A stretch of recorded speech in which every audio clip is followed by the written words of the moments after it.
परम प्रेममय जुगपुरुषोत्तम श्री श्री ठाकुर अनुकूल चंद्रेर आतुल चरणे जानाई आमार शतकोटी प्रणाम। जय गुरु सकल इष्टप्राण दादा मायरा। এই ভাদ্র মাসে আমাদের কিছু কাজের মধ্যে যেমন সৌভাগ্য আসে, ঠিক তেমনি আমাদের করা কিছু ভুলের জন্য আমাদের জীবনে দুর্ভাগ্য নেমে আসে। কারণ হিন্দু শাস্ত্র অনুসারে চারটি প্রমুখ মাসের মধ্যে ভাদ্র মাস হলো অন্যতম একটি মাস। এই মাসেই ঝুলন যাত্রা, জন্মাষ্টমী, রাধাষ্টমী, ভাদ্র মাসের অমাবস্যা যাকে কৈশিকী অমাবস্যা বলা হয়, এছাড়া নাগ পঞ্চমী, রাখি পূর্ণিমা, বিশ্বকর্মা পুজো ইত্যাদির জন্য এই মাসের গুরুত্ব কিন্তু অনেক বেশি। তাই এই মাসকে সৌভাগ্যের মাসও বলা হয়। তাই এমন কিছু কাজ আছে যা এই মাসে ভুলেও আপনারা কিন্তু করবেন না, এবং কিছু খাবার আছে যা এই মাসে কখনো গ্রহণ করতে নেই। এই ভাদ্র মাস হলো ভগবান শ্রীকৃষ্ণ এবং রাধারানীর জন্ম মাস। এই কয়েকটি লক্ষণ যদি আপনি আপনার বাড়িতে দেখতে পান, তাহলে আপনি জানবেন মা লক্ষ্মী আপনার উপর প্রসন্ন হয়েছেন। আর মা লক্ষ্মী আপনার উপর প্রসন্ন হলে আপনার সৌভাগ্য ফিরে আসার পাশাপাশি আপনার সকল দুঃখ, কষ্ট, আর্থিক সমস্যা সমস্ত কিছু কিন্তু দূর হয়ে যাবে। এই লক্ষণগুলি কি কি চলুন আমরা প্রত্যেকেই জেনে নিই। প্রথম হলো টিকটিকি। যদি আপনার বাড়িতে তিনটি টিকটিকিকে এক জায়গায় দেখতে পান, তাহলে জানবেন মা লক্ষ্মী আপনার গৃহে প্রবেশ করেছেন। আর যদি দেখেন একটি টিকটিকি আরেকটি টিকটিকের পিছনে রয়েছে, তাহলে এটি বাড়ির উন্নতির সংকেত দেয়। এছাড়াও তুলসী মঞ্চে যদি আপনারা টিকটিকি দেখতে পান, তাহলে এটাও খুব ভালো সংকেত বোঝায়। যদি কোনো বিশেষ দিনে এইরকম ভাবে আপনারা টিকটিকি দেখতে পান, তাহলে তার উপর অবশ্যই আপনারা চাল এবং সিঁদুর দেবেন। তাতে আপনার সমস্ত দুর্ভাগ্য কেটে সৌভাগ্যের আগমন ঘটবে। দ্বিতীয় হলো কালো পিঁপড়ে। জ্যোতিষ শাস্ত্র অনুযায়ী কালো পিঁপড়ে মা লক্ষ্মীর আগমনের সংকেত দেয়।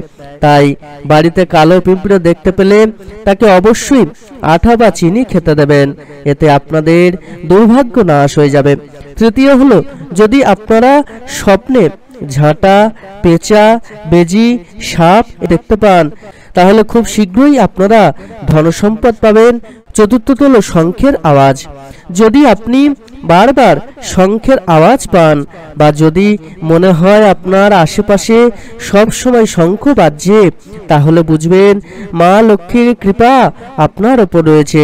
খুব তাড়াতাড়ি আপনার জীবন থেকে সকল প্রকার দুর্ভাগ্য কেটে সৌভাগ্যের আগমন ঘটবে।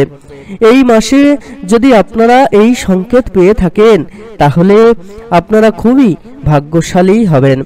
পঞ্চম হলো আপনার বাড়িতে এমন কিছু পাখি যদি প্রায় সময় আসে, তাহলে তা শুভ বলে মনে করা হয়। যদি পেঁচা, পায়রা, ঘুঘু, চড়াই আপনার বাড়িতে এই মাসে আসে এবং বাসা বাঁধে, তাহলে তা অত্যন্ত শুভ। তাই এদের ভুলেও কিন্তু তাড়িয়ে দেবেন না, এবং চেষ্টা করবেন এদেরকে কিছু খাবার খেতে দিতে। এই ভাদ্র মাসে কোনো মাঙ্গলিক কাজ কিন্তু করবেন না আপনারা, যেমন বিবাহ, উপনয়ন, গৃহপ্রবেশ, এই সমস্ত শুভ কাজ আপনারা এই ভাদ্র মাসে কিন্তু ভুলেও করবেন না। তবে জন্মদিন, অন্নপ্রাশন, শ্রাদ্ধ, সোনার উপর জিনিস কেনা, বাণিজ্য করা এবং বিভিন্ন পূজা অর্চনা কিন্তু আপনারা এই মাসে করতে পারেন। দ্বিতীয় হলো এই মাসে যেহেতু ভগবান বিষ্ণু এবং মা লক্ষ্মীর মাস, তাই সকাল সন্ধে বাড়িতে পুজো দেয়া এবং সন্ধেবেলায় তুলসী মঞ্চে প্রদীপ অবশ্যই দেবেন। এছাড়া মা লক্ষ্মীর সামনে আপনারা যদি পাঁচালি পাঠ করতে পারেন, তাহলে কিন্তু সহজেই মা লক্ষ্মী আপনার উপর প্রসন্ন হবেন এবং তিনি আপনার বাড়ি সুখ সমৃদ্ধিতে ভরিয়ে তুলবেন। তৃতীয় হলো এই মাসে আপনারা কারোর কাছে কোনো জিনিস দেবেন না। এছাড়া ঝাঁটা, সরিষার তেল, মাছ, মাংস এই মাসে কাউকে দান করবেন না। আপনারা চাইলে এই মাসে কাউকে গীতা দান করতে পারেন। এছাড়া গরিব দুঃখী মানুষকে এই মাসে অন্ন ভোজন করাতে পারেন। আর আপনারা জীব সেবা দিতে কিন্তু ভুলবেন না। চতুর্থ হলো এই মাস যেহেতু গণেশজির আবির্ভাব তিথি, তাই এই মাসে প্রত্যেক বুধবার আপনারা অবশ্যই গণেশজির প্রিয় লাড্ডু লাল ফুল দূর্বা দিয়ে পূজা করবেন, এতে আপনাদের অর্থভাগ্য খুলে যাবে। পঞ্চম হলো এই মাসে পেঁয়াজ রসুন সহ আমিষ জাতীয় খাবার যতটা কম খাওয়া যায় ততই মঙ্গল। এই মাসে যে শুভ দিন আছে সেই দিনগুলোতে আপনারা অতি অবশ্যই আমিষ আহার ত্যাগ করবেন। এছাড়া ওই দিনগুলোতে মদ্যপান করবেন না। এই মাসগুলোয় বেগুন দই জাতীয় খাবার যতটা পারবেন কম করে খাওয়ার চেষ্টা করবেন। এছাড়া আপনারা এই মাসে দুধ ঘি মাখন কালো তিল কালো জিরে লেবু পেয়ারা এই ধরনের খাবার কিন্তু বেশি মাত্রায় খাবেন।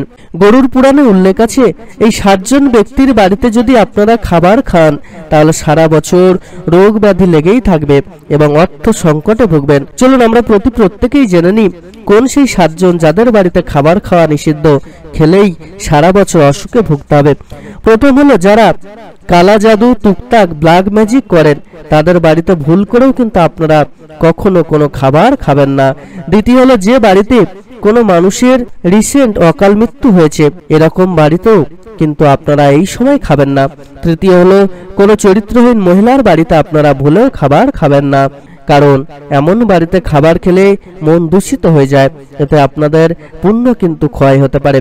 চতুর্থ হলো যারা অন্যের কষ্টের টাকা ঠকিয়ে নেয়, ধাপ্পাবাজি করে, তাদের বাড়িতে কিন্তু কখনো খাবার গ্রহণ করবেন না, কারণ তাদের টাকায় অন্যের চোখের জল অন্যের অভিশাপ থাকে।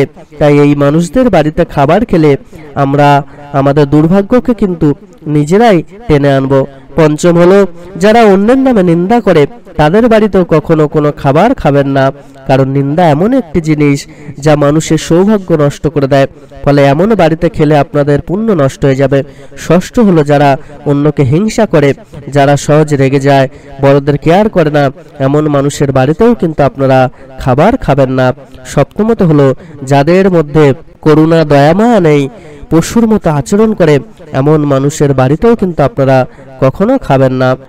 এই পবিত্র ভাদ্র মাসে অতি অবশ্যই আমরা কিন্তু পুণ্য কর্মগুলি পালন করব। আমরা শাস্ত্রের বিধান শুনলাম, এই পবিত্র মাস পরম দয়াল যুগপুরুষোত্তম শ্রী শ্রী ঠাকুরের পবিত্র আবির্ভাব মাস। তাই আমাদের প্রত্যেকেরই কিন্তু বিশেষ কিছু নিয়ম কানুন মেনে চলতে হবে, বিশেষ কিছু কর্ম কিন্তু অতি অবশ্যই পালন করতে হবে। এই পবিত্র মাসে যে কর্মগুলো করতে হবে, কিভাবে দিনটা পালন করতে হবে, পুরো দিনভর আমরা আগের ভিডিওতে আলোচনা করেছি, আপনারা কিন্তু ভিডিওটা দেখে নেবেন। এছাড়া এই পবিত্র মাসে কিন্তু আপনারা বিশেষ কিছু কর্মকে এড়িয়ে চলবেন, যে কর্মগুলো এড়িয়ে চলার মধ্য দিয়ে পরম দয়ালের পবিত্র আশীর্বাদ আমরা লাভ করতে পারবো। এই পবিত্র মাস পরম দয়ালের পবিত্র আবির্ভাব মাস, তাই এই মাসে আমরা কিন্তু পরম দয়ালকে সন্তুষ্ট করার চেষ্টা করব। তিনি যে যে কর্মগুলি দিয়েছেন, যে যে বিধিবিধানগুলো দিয়েছেন, ইষ্টবৃত্তি নাম জপ সময় প্রার্থনা সদ্গ্রন্থাদি পাঠ যাজন করা, এগুলো কিন্তু আমরা অতি অবশ্যই পালন করব। এছাড়া আমরা অতি অবশ্যই পরম দয়াল যে কর্মগুলোকে বারণ করেছেন সেই কর্মগুলোকে ত্যাগ করার চেষ্টা করব। এতে করে কিন্তু আমাদের প্রকৃত রূপে সৌভাগ্য আসবে এবং প্রকৃত রূপে আমাদের সমস্ত প্রকার দুর্ভাগ্য সমস্ত কিছুই চলে যাবে। পরম দয়াল যুগপুরুষোত্তম শ্রী শ্রী ঠাকুর অনুকূলচন্দ্র সবার আগে আমাদেরকে বললেন মনকে পবিত্র করতে, আমাদের দেহ মনকে পবিত্র রেখে, আমাদের চাল চলন চরিত্র কথাবার্তা সমস্ত কিছুকে ঠিক রেখে তবেই কিন্তু সাধন ভজন করতে হবে। আমরা যদি প্রকৃতপক্ষে এই জিনিসগুলোকে বর্জন না করতে পারি, আমরা যদি না প্রকৃতপক্ষে আমাদের চরিত্রকে ঠিক করতে পারি, আমাদের কথাবার্তা চালচলনকে ঠিক করতে পারি, তাহলেই কিন্তু আমাদের জীবনে কখনো সৌভাগ্য আসবে না। যে ভুলটা আমরা বারবার করে করি, আমাদের যে ষড়রিপু, ওই ষড়রিপুর কবলে কিন্তু আমরা পড়ে যাই, আর এই ষড়রিপুর কবলে পড়লেই আমাদের জীবন ধ্বংস হয়ে যায়, আমাদের জীবনে কখনো সৌভাগ্য আর আসতে চায় না। এই ষড়রিপুকে কিন্তু কন্ট্রোল করে রাখতে হবে, এটাকে কখনো আপনি দমন করতে পারবেন না, এটাকে কন্ট্রোল করতে হবে। আর তার জন্য কিন্তু পরম দয়ালের যে অমৃত নাম, সেই নাম খুব করে জপ করতে হবে, এছাড়া আর অন্য কোনো পথ নেই। ষড়রিপুকে একমাত্র জব্দ করতে গেলে নাম জপ ছাড়া অন্য কোনো কিন্তু পথ নেই।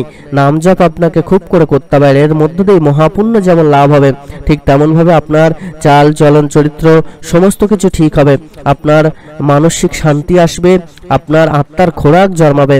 এবং সহজেই কিন্তু আপনি মহাপুণ্য লাভ করতে পারবেন। তাই নাম জপ কিন্তু খুব করে করবেন। আর পরম দয়ালের বলা প্রত্যেকটা বিধিবিধান যথাসময় ইষ্টবৃত্তি প্রার্থনা এই কর্মগুলো করবেন। আর রোজ অন্তত 2 জন করে মানুষকে ঠাকুরের কথা বলবেন, তাতে করে মহাপুণ্য আপনারা লাভ করতে পারবেন। এই যে আমাদের গৃহে এত প্রকার সমস্যা দেখতে পাওয়া যায়, এই সমস্যাগুলোকে দূর করতে গেলে কিন্তু আমাদেরকে আরো ভালো করে সাধন ভজন করতে হবে, আরো প্রকৃত রূপে তার মানুষে উঠতে হবে। তাহলেই সকল সমস্যা থেকে আমরা মুক্তি লাভ করতে পারবো। আমরা পুরোপুরি ভাবে তার হয়ে উঠতে পারি না বলেই আমাদের জীবনটা এত নরক যন্ত্রণায় ভুগতে থাকে, আমাদের জীবনে এত দুঃখ কষ্ট জ্বালা যন্ত্রণা নেমে আসে। আমরা যদি প্রকৃতপক্ষে সমস্ত কিছুই তার চরণে ন্যস্ত করতে পারি, তাকে ভালোবেসে তার বলা প্রত্যেকটা কর্মকে করতে পারি, তাহলে কিন্তু প্রকৃত রূপে সমস্ত কিছু লাভ সম্ভব হবে, সকল প্রকার দুর্ভাগ্য দূর হবে এবং সহজেই সকল প্রকার যে জমাট অন্ধকার আমাদের জীবনে নেমে আসে, সংসারে নেমে আসে, সেগুলো কেটে যাবে। সকল ইষ্টপ্রাণ দাদা মায়েরা প্রত্যেকে অতি অবশ্যই পরম দয়ালের বলা প্রত্যেকটা বিধিবিধান কিন্তু মেনে চলবেন। এতে করে আপনাদের জীবন কিন্তু ধন্য হয়ে যাবে, আরো সুন্দর সুমঙ্গলের অধিকারী হয়ে উঠতে পারবেন। পরম দয়ালের বলা কর্মগুলো করা ছাড়া আপনারা যে কর্মই করতে যাবেন তাতে করে কিন্তু পুরোপুরি ভাবে ফল আপনারা লাভ করতে পারবেন না, কেননা আপনাদের মনটা সঠিকভাবে পরম দয়ালের চরণে ন্যস্ত করতে পারবেন না। ওই যে কর্মগুলোর কথা বলা হয়েছে, কর্মগুলো সঠিকভাবে আপনারা করতে পারবেন না, তাতে করে আপনাদের সাধন ভজনে খাটতে থাকবে আর পুরোপুরি ফল কিন্তু আপনারা লাভ করতে পারবেন না। তাই প্রকৃত রূপে সমস্ত কিছু থেকে মুক্তি পেতে, সমস্ত ফল লাভ করতে পরম দয়ালের আশীর্বাদ আগে কিন্তু দরকার। পরম দয়ালের চরণে তাই ঠাঁই নিয়ে তার বলা প্রত্যেকটা বিধিবিধানকে মেনে চলতে হবে। এই পবিত্র ভাদ্র মাসে, পরম দয়ালের আবির্ভাব মাসে আমরা কিন্তু একটি সংকল্প করব, আমরা তার মানুষে উঠব, তার বলা প্রত্যেকটা কথাকে মেনে চলে প্রত্যেকটা কর্মকে করে আমরা তার মানুষে উঠে আমাদের জীবনকে ধন্য করে তুলব। সকল ইষ্টপ্রাণ দাদা মায়েরা প্রত্যেকে খুব ভালো থাকবেন। পরম দয়াল আপনাদের প্রত্যেকের মঙ্গল করুন। জয় গুরু বন্দে পুরুষোত্তমম।